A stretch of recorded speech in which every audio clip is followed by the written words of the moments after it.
మీ ఎలాంటి వ్యాపార ప్రకటనలకైనా వెంటనే మా ఛానల్ సంప్రదించండి. ప్రస్తుతం మనతో పాటు ప్రముఖ ఆధ్యాత్మికవేత్త, జ్యోతిష పండితులు ప్రొఫెసర్ డాక్టర్ ముల్లపూడి సత్యనారాయణమూర్తి గారు ఉన్నారు. గురువుగారితో మాట్లాడదాం. నమస్కారం గురు. నమస్కారం మహేంద్ర గారు. గురుగారు, కుంభరాశి వాళ్ళకి ఈ జూలై నెల 2026 విశేషంగా ఎలా ఉండబోతుంది? వీళ్ళు ఎలాంటి జాగ్రత్తలు తీసుకోవాలంటారు? కుంభరాశి వారికి ప్రస్తుతం ఏలినాటి శని జరుగుతుంది జూలై నెలలో. సాధారణంగా ఏలినాటి శని జరుగుతున్నప్పుడు కష్టాలు వస్తాయి, నష్టాలు వస్తాయి, పేరు పాడవుతుంది, ఇలాగ అబాస్పాలు అవుతారు అంటూ ఉంటారు. కానీ మనము కుంభరాశి వాళ్ళని చూసినప్పుడు వరల్డ్ కప్పుల్లో కానీ ఐపీఎల్ మ్యాచ్ల్లో కానీ ఎక్కువ ఏలినాటి శని నడుస్తున్నటువంటి కుంభరాశి వాళ్ళే వీళ్ళంతా కూడా మంచిగా ఫెచ్చింగ్లోకి వచ్చారు, ఫామ్లోకి వచ్చారు. కాబట్టి ఈ యొక్క గురుడు, శుక్రుడు, రవి, బుధులు మొత్తం గ్యాంగ్ అంతా కూడా జూలై 2nd వీక్ తర్వాత కర్కాటక రాశిలో ఉండడం జరుగుతుంది. అందువలన ఈ కర్కాటక రాశి వారికి జన్మంలో వచ్చినటువంటి ఈ గ్రహాల సంపుటి వల్ల మృష్టాన్న భోజనము, స్వీట్లు బాగా తినడము, ఒబిసిటీ లావుగా మనిషి అవ్వడము, ఇవన్నీ కూడా ఏర్పడతాయి. అందువలన ఈ నెలలో కొంచెం ఫ్యాట్ కంటెంట్ తక్కువగా ఉన్నటువంటి ఫుడ్స్ అన్నీ కూడా తీసుకోవాలి. అలాగే ఈ యొక్క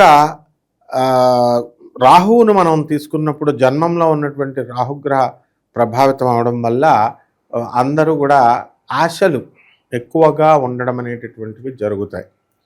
అలాగే జాగ్రత్తగా కనుక చూసుకోకపోతే వ్యాపార డీల్స్లో కానీ పార్ట్నర్స్ దగ్గర కానీ వీళ్ళంతా కూడా మోసపోవడానికి అవకాశాలు అధికంగా కనబడుతున్నాయి. అలాగే బంధుమిత్రాదులందరితో కూడా మాట్లాడుతున్నప్పుడు అందరూ కూడా చాలా సౌమ్యంగా, చాలా జాగ్రత్తగా మాట్లాడాలి. అలా కనుక కాకపోతే రామ అంటే బూతులాగా అవతల వాళ్ళకి వినబడడం జరుగుతుంది. మీకు ఏలినాటి శని జరుగుతుంది కాబట్టి అదేవిధంగా శని యొక్క మాయా ప్రభావం వలన మీరు ప్రజల్లో వ్యతిరేకత అనేటటువంటిది మీకు రావడానికి అవకాశాలు వస్తాయి. అలాగే మనము సాయిబాబాను చూసుకోండి. కుంభరాశి అంటే దేవుడికే కుంభరాశి అయినప్పుడు ఆయన అప్రతిష్ట పాలు అయిపోయాడు. ఏలినాటి శని జరుగుతున్నప్పుడే వీళ్ళందరూ కూడా ఈ స్వామీజీలు వాళ్ళు అందరూ దెబ్బలాడుకోవడం చూస్తున్నాం మనం. అలా ఎక్కడ వాళ్ళతో ప్రారంభమైనటువంటిది అంతా కూడా ఏమవుతుందంటే మొత్తం చుట్టూ ఉన్నటువంటి వాళ్ళందరి మీద కూడా ప్రభావం పడి అసలు సాయిబాబా టాపిక్ వదిలేసి ఒకళ్ళొకళ్ళు నిందలు వేసుకుంటా ఉన్నారు. ఈ విధంగా ఏలినాటి శని మీరు ఎక్కడ లెగ్గ పెడితే అక్కడ, ఎవరు ఇంటికి వెళితే అక్కడ అందరూ కూడా వాళ్ళల్లో వాళ్ళు కొట్టేసుకోవడానికి, దెబ్బలాట్లు పెట్టేసుకోవడానికి అవకాశాలు అధికంగా ఉంటాయి. కాబట్టి మనం చాలా జాగ్రత్తగా, సౌమ్యంగా ఉంటూ నెమ్మదంగా జాగ్రత్తగా మాట్లాడాల్సినటువంటి అవసరం అనేటటువంటిది ఉంది. అలాగే ఈ యొక్క ఏలినాటి శని ప్రభావంలో మనం ఏం చేయాలంటే మనకి అనారోగ్యాలు ఏం చేస్తాయి మనం చూసుకున్నప్పుడు ఆ యొక్క అనారోగ్యాలు నరాలకు సంబంధించినటువంటి వ్యాధులు రావడానికి అవకాశం ఉంది. దానివల్ల ఓవర్ ఎక్సైట్మెంటు ప్రతి పనిలో కూడా, అలాగే ఏదైనా సరే మనకి అధికంగా మనము తొందరగా ఆతృత తెలుసుకోవాలనేటటువంటి ఆతృత, ఇవన్నీ కూడా ఉండడం అనేటటువంటివి జరుగుతాయి. వృత్తి వ్యాపారాల పరిస్థితి ఏంటి గురుగారు?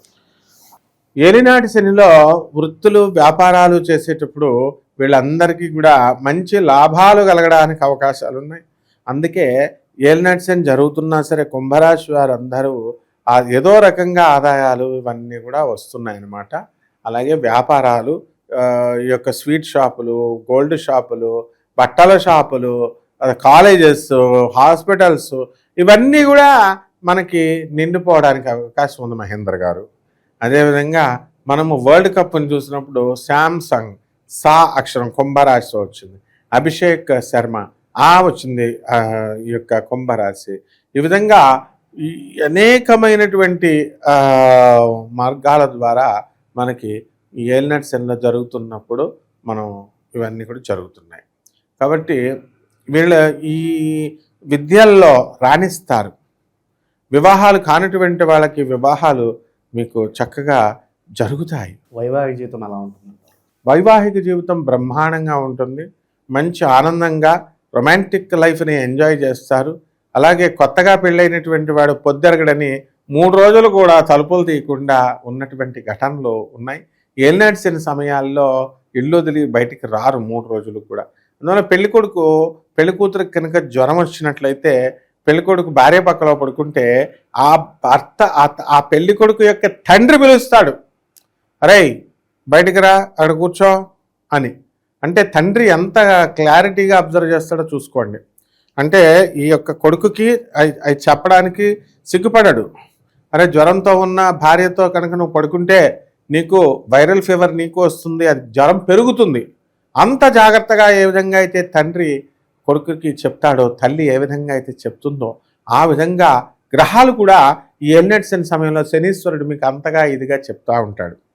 కాబట్టి ఆధ్యాత్మిక సాధన చేసుకోనైనా ఈటింగ్ అండ్ మీటింగ్ కాదు జీవితం అంటే, జాగ్రత్తగా సాధన చేయాలి, ఈ వ్యామోహాలు తగ్గించుకోనైనా అని చెబుతాడు. ఇప్పుడు మనం శ్రీకృష్ణ పరమాత్మని 16,000 మంది గోపికలు, అష్టభార్యలు, ఒక లవరు రాధ, అలా మనం చెప్పుకుంటూ ఉంటాం. దశరథుడికి 350 మంది భార్యలు, తర్వాత ముగ్గురు కౌసల్య, సుమిత్ర, కైకేయి అని మనం చెప్పుకుంటాం. ఇవి ఎందుకు చెప్తారంటే, మీ దేవుళ్ళకి బోళ్ళంతమంది భార్యలు ఉన్నారు, మీ బోళ్ళంతమంది గర్ల్ ఫ్రెండ్స్ ఉన్నారని చెప్తారు. అది కాదు, అంతమంది గర్ల్ ఫ్రెండ్స్ ఉన్నా, అంతమంది వీళ్ళున్నా ఇవన్నీ కూడా ఏమీ రాలేదు అని చెప్పడమే కృష్ణతత్వం. ఏమిటంటే ఆయన దేన్ని అంటించుకునేవాడు కాదు. పిల్లల్ని అన్నాడు, ఆయన 70 మంది పిల్లలు, మొత్తం పిల్లలందరూ ఆయన కళ్ళ ముందే చచ్చిపోయారు.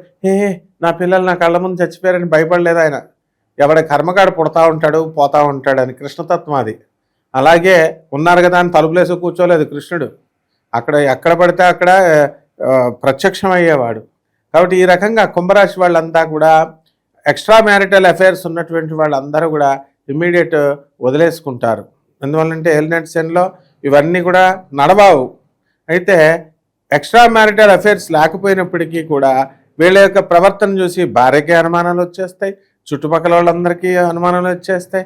అస్తమానం ఆఫీసులో ఉన్న వాళ్ళతో ఎకెకలో పక్కపక్కల కింద మాట్లాడుతుంటే భార్య ఫోన్ చేసి, నాయనా నువ్వు ఒకసారి వీడియో కాల్ ఆన్ చేయంటే ఒక కుంభరాశి అతను మొత్తం వీడియో కాల్ ఆన్ చేసి చూపిస్తున్నాడు.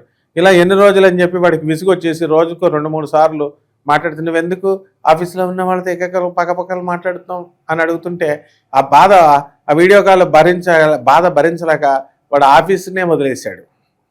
ఆఫీస్ని వదిలేసిన తర్వాత ఎలాగ మరి పొట్టకూటు కోసం ర్యాపిడో నడుపుతుంటే వాడికి ఏలినాటి శనిలో చూడు ఎలా జరిగిందో.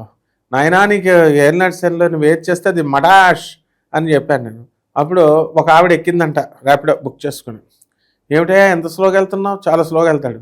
ఏంటి ర్యాపిడో స్పీడ్గా నడుపుతావని మేము ఎక్కుతాం అంటే ఆవిడ అందరూ కస్టమర్స్ ఇలాగే ఉంటారని భయం వేసేసి అతను మొత్తానికి ర్యాపిడో నడపడం కూడా మానేశాడు. అంటే ఇలాంటి భయంకరమైనటువంటి పరిస్థితులు కుంభరాశిలోకి వస్తాయి. ఇప్పుడు ఫలితాలు, దీనికి భయపడకూడదు. రైతులు బ్రహ్మాండంగా సంపాదిస్తారు. ధనస్థానంలో మరి శని కఠినంగా మాట్లాడతారు. జడ్జీలకు ప్రమోషన్లు వస్తాయి. ఇక కమర్షియల్ ట్యాక్స్, ఇన్కమ్ ట్యాక్స్ డిపార్ట్మెంట్లలో అన్నీ కూడా మారతాయి. ఇప్పుడు ఏలినాటి శని జరుగుతున్నటువంటి మహీందర్ ఇప్పుడు చూడు నీకు చక్కగా అన్నీ కూడా ఒకేసారి అన్ని లాభాలు వచ్చినాయి నీకు. ఇప్పుడు నీకు వుడ్బీకి బర్త్డే తర్వాత అన్ని విధాలుగా పెళ్లి కుదిరింది. ఇవన్నీ ఎలా జరిగినాయి అమ్మా? ఎడ్యుకేషన్ పూర్తయిపోయింది. సో ఏలినాటి శనిలో మరి మేలు చేయట్లేదా? మేలు చేస్తున్నాయి. కాబట్టి కుంభరాశి వాళ్ళందరూ కూడా చాలామంది భయపడుతున్నారు. భయపెట్టడంలో కూడా ధర్మం ఉంది బయట వాళ్ళు, ఎందుకంటే జాగ్రత్తగా ఉండమని చెప్పడం. వీళ్ళేమో విసిగిపోయి వేసారిపోయినటువంటి జీవితంలో మరి ఎర్రగా బుర్రగా మేము ఉండేవాళ్ళం, అలాంటిది మేము నల్లగా అయిపోయాము అని చెప్పేసి ఇలాగా బాధపడుతున్నారు. బాధపడాల్సినటువంటి పని లేదు. కుంభరాశి వారు ఫస్ట్ క్లాస్గా దూసుకెళ్ళిపోతారు. గురుగారు మరి పరిహారాల విషయానికి వస్తే వీళ్ళకి ఇప్పుడు ఎలాంటి పరిహారాలు అవసరం?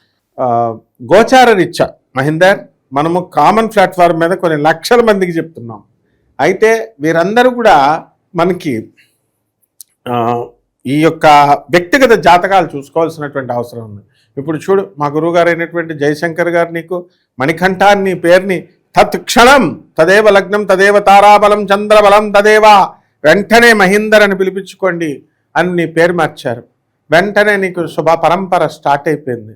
కాబట్టి మహీంద్రా ఇప్పుడు పెద్దవాళ్ళు చెప్పినట్టుగా మనం చేసుకుంటే ఎంతో మంచిది. ఇది కోటాను కోట్ల మందికి కామన్ ప్లాట్ఫారం మీద చెప్పబడేటటువంటి ఇవి మనము వ్యక్తిగత జాతకాల్లో కష్టాలు ఏమిటి, లాభాలు ఏమిటి, ఇవన్నీ ఏమిటి అనేటటువంటివి మనకు తెలుస్తాయి అన్నమాట. ఇక పరిహారాల దగ్గరికి వచ్చేసరికి ఏలినాటి శని జరుగుతుంది కాబట్టి శని జపం చేసుకోవాలా, శని స్తోత్రాలు చదవాలా, శనికి కిలోంపావు నల్ల నువ్వుల్ని నల్లని వస్త్రాన్ని పేదవారికి అందరికీ కూడా చక్కగా పేద బ్రాహ్మడికి పంచాలి. ఆ విధంగా మనము ఈ యొక్క మహాకాళి అమ్మవారు అంటే పార్వతీ అమ్మవారి యొక్క మంత్ర జపాన్ని చేసుకోవాలి. ఆ లలితా సహస్రనామాలు చదువుకోండి.